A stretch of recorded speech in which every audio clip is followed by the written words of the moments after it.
দেখেন কি শীতের ভিতরে নিজে না খাইয়ে তার বাচ্চাটাকে খাওয়াইতেছে।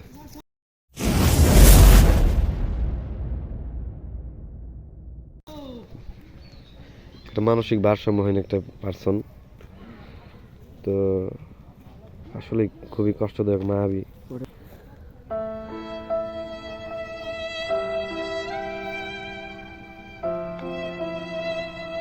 কি নাম আপনার? নাম বলতে পারেন? তিথি। তিথি। তিথি। আচ্ছা তিথি, আপনার ঠিকানা, আপনি কোথা থেকে আসছেন? কোথা থেকে আসছেন?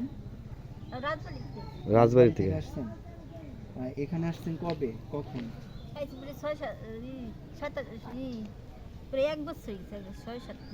এক বছর হয়ে গেছে, 6-7 মাস হয়ে গেছে আনুমানিক। এটা কে?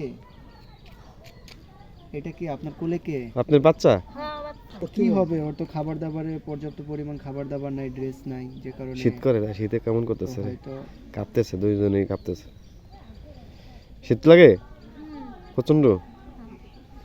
হ্যাঁ হ্যাঁ। খাবার দিচ্ছে কে? ওই যে জায়গা নেই। গ্রামে যায়, গ্রামে গেলে দেয়। থাকে কোথায়? ঘর আছে? থাকে কোনো মতো একটু থাকতে পারে, কোনো অন্ধকারে থাকে তো তাই এই দিন দেখতে থাকে। এই যে কতদিন ধরে আছে উনি? কতদিন ধরে আছে উনি এই জায়গা? 1-1.5 বছর। 1-1.5 বছর। আপনার পরিচিত না? বাড়ি থেকে না ভাই? রাজুর থেকে আসছে।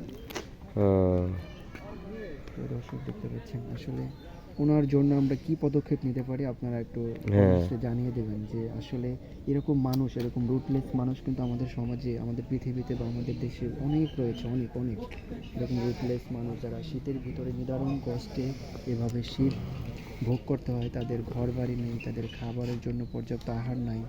হ্যাঁ, তারা দেখতে পাচ্ছেন একটা মানুষ, দুটা মানুষ। এই যে নেন, এই যে এটা আপনারা খাবেন, হ্যাঁ ঠিক আছে? এই যে এখন খাবেন না, এখন তো এটা খাইছেন না, যখন ক্ষুধা লাগবে তখন খাবেন। এই নেন, আবার আমরা যখন যাবো আপনাদেরকে দিয়ে দেবো, ঠিক আছে? নেন, এই যে ওরে দিয়েন, এটা ভালো রুটি। ভালো থাকেন। ভালো থাকে না?